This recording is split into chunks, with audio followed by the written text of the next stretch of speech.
Salut les amis. C'est Paolo. Bienvenue sur FastProg. Nous allons voir ensemble l'exemple d'un raccordement d'une paire de photocellules DIR10 ou delta S sur la borne CX et d'une paire de DXR ou DLX sur la borne CY de la ZN7. Cette configuration vous permet d'associer un mode différent à chaque paire de photocellules.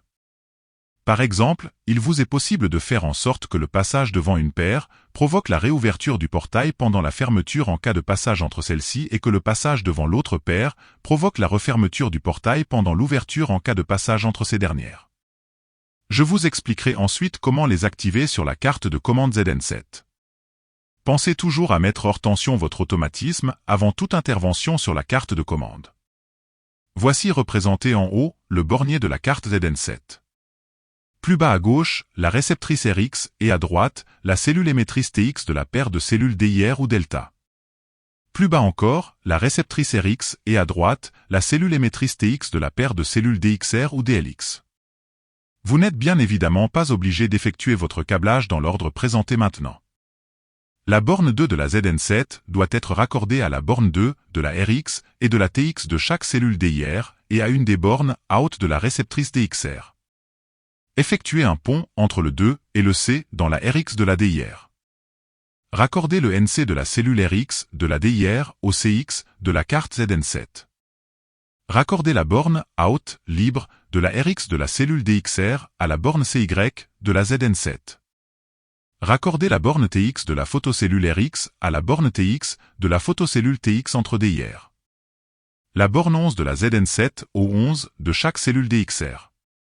Et la borne 10 de la ZN7 au 10 de chaque cellule DXR et à la cellule réceptrice DIR.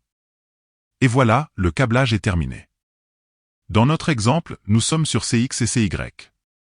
Mais si d'autres dispositifs de sécurité étaient déjà branchés sur CX et CY, alors, vous pourriez effectuer un branchement en série. Voici en haut à droite un lien pour le schéma de câblage en série des photocellules si besoin. Il nous reste plus qu'à activer les entrées grâce à la fonction F2 et F3. Comme vous pouvez le voir sur la vidéo, il existe 6 différents modes de fonctionnement lors du passage devant les cellules. Pour l'activation de l'entrée CX, remettez l'automatisme sous tension et appuyez sur la touche entrée de la ZN7 jusqu'à voir apparaître F1.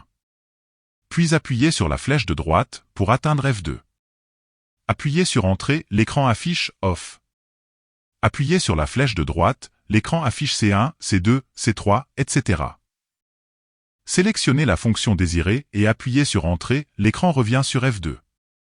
Pour l'activation de l'entrée CY, appuyez sur la flèche de droite pour atteindre F3. Appuyez sur Entrée, l'écran affiche Off. Appuyez sur la flèche de droite jusqu'à la fonction désirée. Appuyez sur Entrée pour valider le choix, l'écran revient sur F3. Enfin, appuyez sur ESC, l'écran s'éteint. Si au contraire, la carte affiche un défaut de sécurité C1 ou C2 ou autre C, cela signifie qu'il y a un souci de câblage, d'alignement ou d'alimentation sur une ou les deux paires de photocellules. Afin de le déterminer, je vous conseille de désactiver l'entrée CX ou CY et d'observer sur quelle entrée se trouve le problème.